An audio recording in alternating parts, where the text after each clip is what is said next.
Hello everyone and welcome to today's Wild Rift video. In today's video, I'm going to be talking about what rune setup you should be running in your games for Wild Rift. And more specifically, I'm going to be talking about marksmen and AD carries.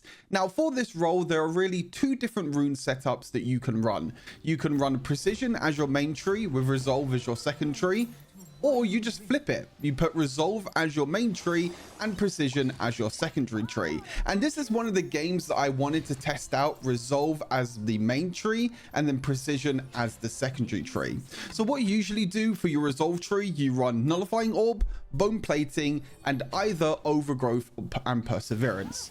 And the benefit of running resolve as your main tree, especially on marksman, is you become a lot more durable. You can tank a lot more damage, you can sustain a lot more damage as well. And for marksmen like Corki as a great example, Corki already has great, incredible late game scaling with items like Manamune and Trinity Force.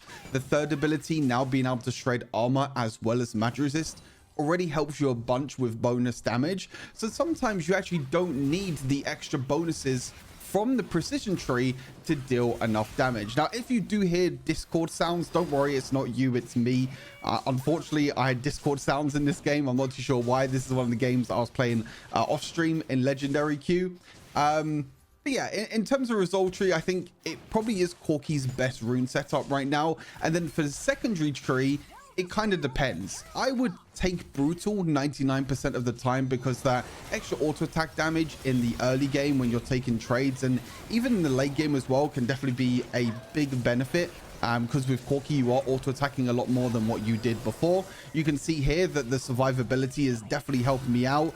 I had bone plating, I had nullifying orb in this scenario, definitely helping me out when I got a little bit caught underneath the tower. But sometimes you might need Giant Slayer. This game, I didn't really necessarily need Giant Slayer. The only champion I really need Giant Slayer for is Sion. But to be honest, as long as I just dodge Sion and if I attack someone like Aatrox or someone else like that instead, then I can easily just run brutal and just focus on doing more early game damage and not focus on Giant Slayer. Now, you can flip it kind of, and you can say that you are losing out a lot of damage on certain champions. As I said, for Corki, I think this is a fine example of a champion that can run resolve tree. Another champion is someone like Samira, who's also a great option. Samira is a champion that wants to dashing, do a bunch of damage. She already has a crazy amount of damage and reset potential with her ultimate, so that in itself is completely fine. You have enough damage, so you don't need the precision tree. So instead, you'd rather get more survivability and more durability with something like the resolve tree. So again, you run nullifying orb, you're on bone plating, and it helps you a lot with surviving in the early game because these champions that are much stronger in the late game that run items like Manamune as an example, you are going to be much weaker until Manamune gets fully upgraded. So by the time that Manamune gets fully upgraded, you're at a strong enough point for damage that you don't actually need the extra precision tree runes. However, there are some champions that you do need to run precision tree. Definitely early aggressive champions that want to make a big difference in the early game. Champions like Caitlyn could be a great example with the extra range that she has in the early game. The extra damage that you can get with either coup de grace or Giant Slayer could be a big benefit. Someone like Xayah as well also kind of needs the extra attack speed from Legend Alacrity, which you're not going to be able to run when you run the resolve tree. So you kind of need to make sure that you kind of understand your champion and you have a look and you see what my champion offers and do I need the extra damage or do I need more survivability? And you'll even see in this gameplay as well that I'm able to still deal the most damage in this game even with running resolve tree. I think the only downside of running the resolve tree though is that you're not able to go Giant Slayer, as I've already briefly mentioned. Giant Slayer is sometimes not only good against tanks but also good against bruisers. So I think if you have if you're against probably, I would say 2 bruisers or 2 tanks, or you know, 2 of them added together, 1 bruiser and 1 tank, I would still probably run the precision tree because you don't want to lose out on brutal because the auto attack damage is just way too valuable in the early game. And if you don't take brutal, you're probably gonna have less AD than the enemy marksman, so you're gonna lose out on early trades, and then you just don't want to lose out on Giant Slayer. So that's kind of difficulty when you do run the resolve tree. Yeah, I would say if you're against like 2 tanks, 2 bruisers, I would say just run the precision tree and just play maybe a little bit more passive. I mean, the result tree definitely allows you to play more aggressive. You'll see in this game in general, I'm definitely playing more aggressive because I have more HP from overgrowth. I think in total I get around 200 extra HP this game from overgrowth, which for a marksman is quite a lot. Like every single bit of HP matters on a marksman, even like Corki as well, that's going to be using the Valkyrie to engage forward, wants to stay within close enough range to allow the third ability to hit so you can shred armor and magic resist. Again, you're probably not going to be dealing maybe as much damage, but you're going to be dealing more damage because you're going to be, you know, tankier, so you're going to be in fights longer. Nice little tower dive there. We didn't see the Emilio in bot lane, so we can easily go for that tower dive onto the Jhin. Sometimes it's the benefit of your support being in bot lane and the enemy support just being in no man's land. I don't even know where the enemy support is at this point. I thought the enemy support might be in, oh yeah, the enemy support was that dragon, so they just left Jhin alone in lane, which for me is just completely free. We can just easily tower dive. You'll probably see me survive a lot of engages and a lot of fights in this game. Again, the one champion I'm going to struggle against this game is Sion, but because I already have a lot of shred with my third ability, I think in general I'm kind of fine with running the resolve tree with Corki, and then you just have to wait until Man Immune gets fully upgraded for you to actually deal with that extra bonus damage. See, we're nearly there. We're at 575 stacks at the moment for Man Immune. I'm just trying to spam my abilities as much as possible, but it can be a little bit tough. Just going back to base here, buying items. Again, if you hear the Discord sounds, don't worry about that. That's completely fine. But yeah, I'd love to get you guys' opinions on what you run on your AD carries. Like I said, I think there are really only 2 champions that can run it. You can maybe run it on someone like Ezreal, but at the same time, I feel like Ezreal already has enough survivability and enough dashes with his third ability, and he already stays far enough back that he doesn't actually need the extra survivability. This team fight was a bit weird, to be fair. I didn't really know what I was doing in this fight. I'm jumping in, I'm jumping back out, I'm jumping back in. I tried to dodge the Jhin ulti, but at the same time I kind of put myself in a really difficult spot, so luckily I had flash there to actually keep myself alive. But you're seeing how bone plating is helping me out. I mean, bone plating is always, in my opinion, going to be your option when you're running precision tree as your main rune. Bone plating on ranged champions just gives you way too much value. The first instance of damage and the first 3 instances, of damage after the first one just gives you so much survivability against all of these assassins and these tanks. Like you see Ari here, Akali here, sorry. Like I'm surviving full burst damage from someone like Akali. I mean, obviously Nami's helping with the amount of healing and, you know, shielding that she's given me. But I'm able to face tank some of Akali's damage, which sometimes you can't even do if you're running the precision tree. Again, with nullifying orb and overgrowth helping that. But when you are running the precision tree, most of the time you're going to run brutal as your first rune. Your second rune is, I would say 90% of the time, going to be Giant Slayer. Very rarely you're not going to be against champions that are going to be building enough HP for you to get value from Giant Slayer. I normally deal like 2,000, 3,000 damage a game with Giant Slayer alone, which is crazy, the amount of value that you get. And then your third tree is either Legend Alacrity or Legend Bloodline. I think this totally depends on the champion that you're playing.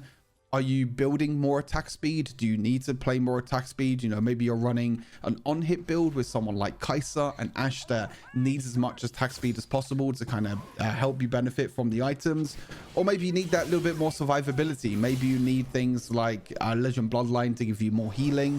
Maybe you don't run enough healing in your kit. You're playing someone like Jhin that's running Stormrazor or Collector into Last Whisper, Infinity Edge, Magnetic Blaster. So Jhin doesn't have any physical vamp in his build at all, so you need it instead from the runes. So that's another way that you can look at it.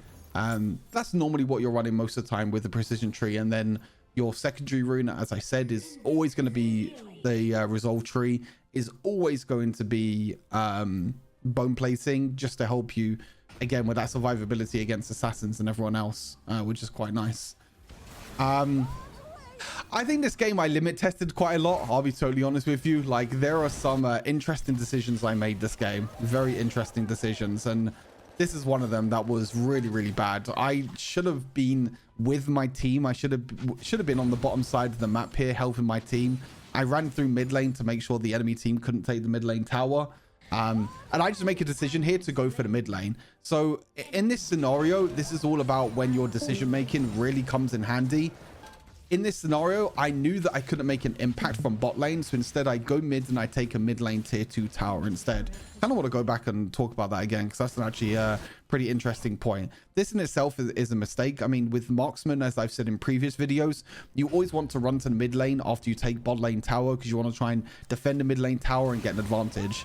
I took a lot of poke damage here from Jhin. I just wasn't expecting, I think, the extra range from Milio. I keep kind of...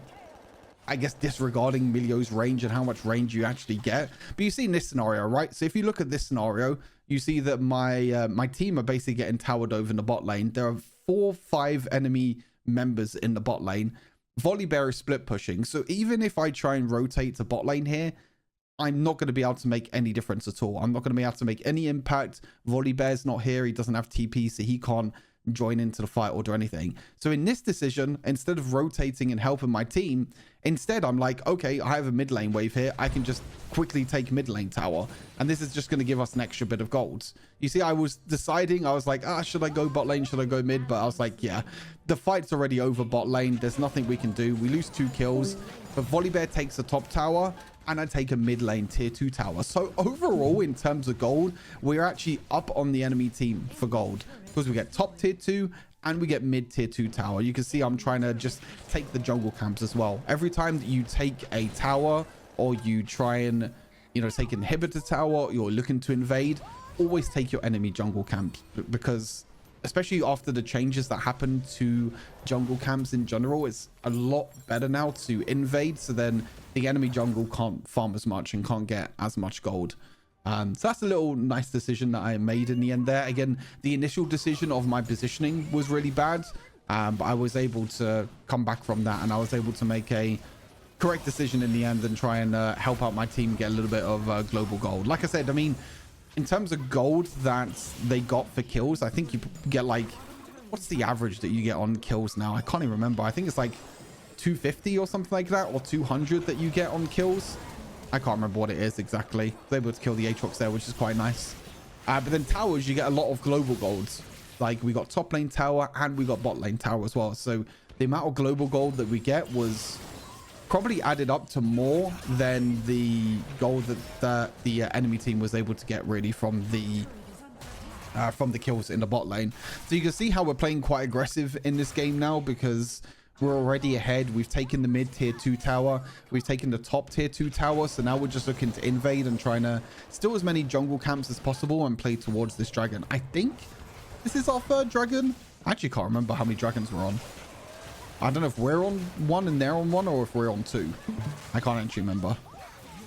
Okay, we don't get soul, so they must have taken 1 before, but still, taking Infernal Dragon is still going to be nice for a little bit of extra damage. I think Infernal Drake is the only one that I would really take if there was an option to take either like Drake or Rift Herald.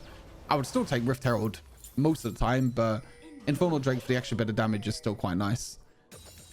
Baron's up in 5 seconds, so I'm just pinging my team to group around Baron, and you can see that the waves at the moment are pushing really deep. I mean, I don't know what my Yone and my Volibear are doing here. Like, my Yone and Volibear are just in the enemy jungle by themselves, just not doing anything at all. So bit of a difficult scenario there to try and do something. You can see I'm trying to play a little bit more aggressive, get another kill there.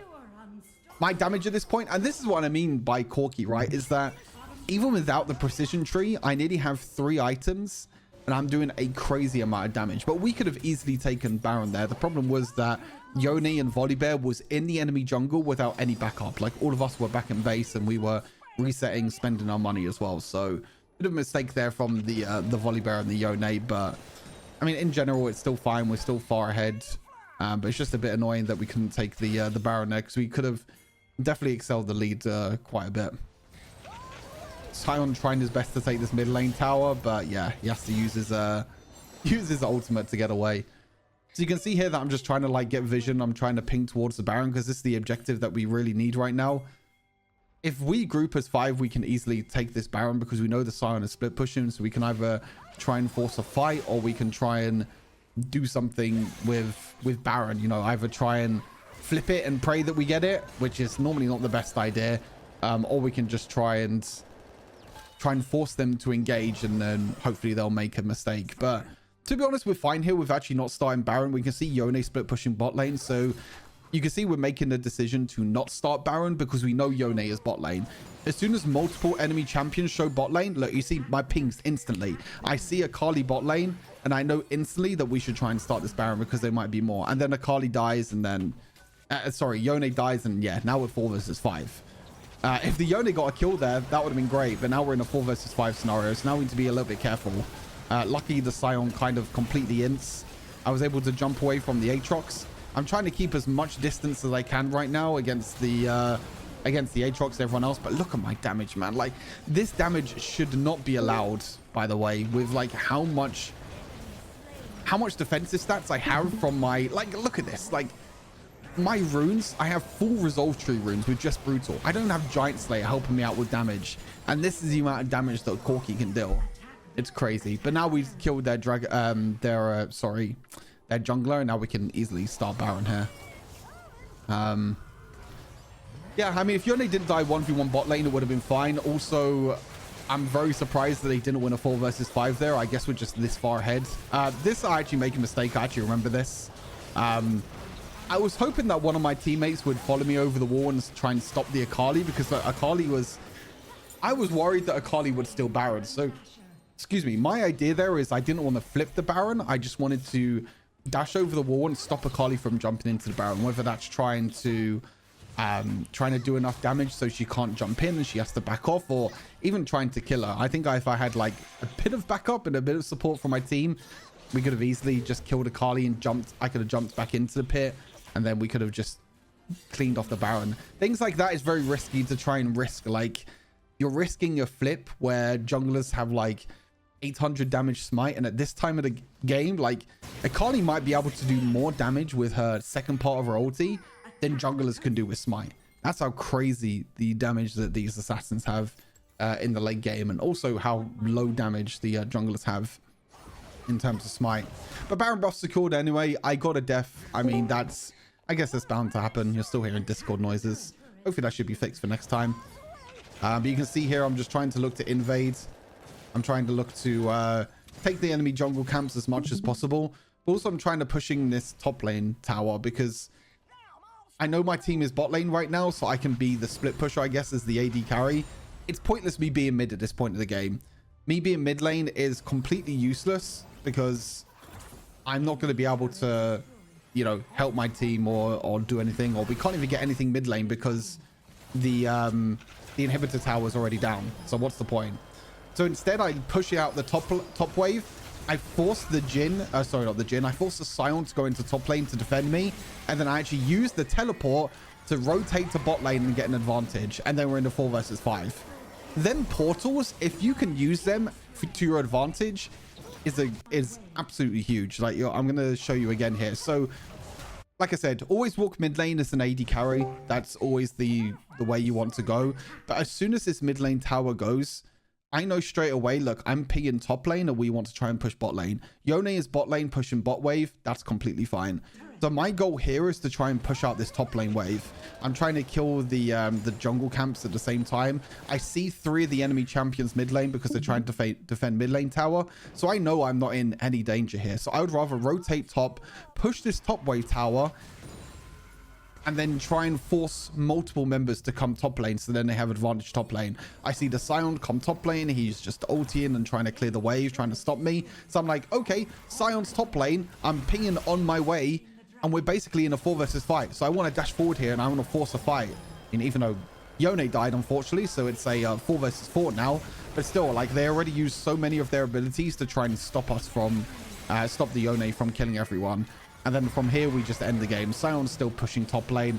Scion doing Scion things as they always do. And then we're able to end the game. So that's a little bit there in terms of rotations that I was able to do in the late game. But like I said, in this video, I wanted to focus more on talking about rune setups, especially for, you know, AD carries, deciding whether you go for the resolve tree or the precision tree. You'll see in this game, I'll show you the stats as well of the resolve tree and show you how much I was able to do with the resolve tree in terms of nullifying orb, how much damage I was able to block, or how much shield I was able to gain, the blocking from bone plating, and also the overgrowth as well. Sometimes I run perseverance if I'm against multiple crowd control champions, because the extra armor and mag resist can be quite big. But you can see here 16,000 damage, sorry, 16,000 gold. I still had the most gold in my team and in the game. I still did the most damage even running full resolve tree runes. I mean, it might just be the champion at this point, to be fair. Like, this champion is completely insane. And this was solo queue as well. I was running legendary queues, so this was solo queue. There you go here. Conqueror, of course, is the main rune still. Nullifying orb didn't do too much. I mean, we gained a shield and we blocked 200, but I think that's just because I was never low enough on health to actually proc nullifying orb. But you see here, damage block from bone plating is really big, and I nearly got 300 extra damage, extra health, from overgrowth, with brutal helping us with 587 damage. But like I said, if you get multiple tank champions, you can run giant slayer instead of brutal. But in general, that's what you kind of want to run. But yeah, hopefully you learned a thing about runes in this game and in this video. Hopefully you learned that sometimes running resolve tree is great. If you're against multiple assassins like Aatrox, like Akali, that can dash on top of you, sometimes taking a resolve tree is better for survivability, so you can deal more damage in team fights. But as always, if you enjoyed the content on this channel, make sure you like the video, subscribe to the channel, and I'll see you all in the next one. Peace.